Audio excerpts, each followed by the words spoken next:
There was another warning about no deal from a different source today, the Office of Budgetary Responsibility, the organisation tasked with producing non-partisan economic analysis. It produced an outlook today with its assessments for the coming year, including how much a no-deal Brexit could add to government borrowing and the suggestion that such an event could tip the UK into recession. Our economics editor Ben Chew can talk us through it. What were the headlines from the OBR? So, Mark, yes, the OBR, the Treasury's independent fiscal forecaster. But let's be clear about what they produced today. It wasn't their own forecast of what would happen to the UK in a no-deal scenario.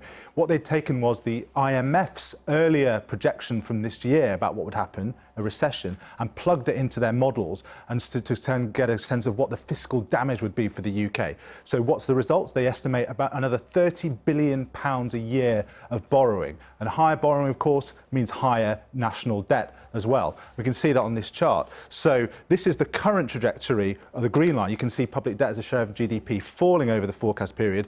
If we get that no-deal recession, we see a yellow line here. We can see it actually rising and being at about 85% of GDP in 2024. So some pretty serious fiscal damage there.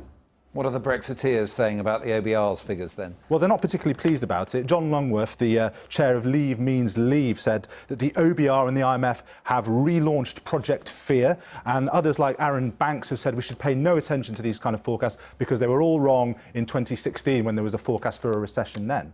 Well, to be fair, I mean, the Treasury's figures in 2016 weren't great, were they? Well, it's true that the Treasury, although not the OBR, when George Osborne was Chancellor, did produce an analysis which suggested there would be an instant recession if there was a Leave vote. But that's not the full picture. There were other independent, non-political forecasters in that period, such as the National Institute and the London School of Economics, who suggested the damage would be between 1% and 3% of GDP by 2020. So let's think about how that's panned out over the last 3 years. So you can see the horizontal line here suggests what would have happened on historic relationships for UK growth relative to other countries over the last 3 years. And what's actually happened, the line's going to come up now, the yellow line shows you the damage relative to what we would have expected, and that is actually about 3% of GDP. So those other forecasts, those non-partisan forecasts, were very much in line with what actually happened.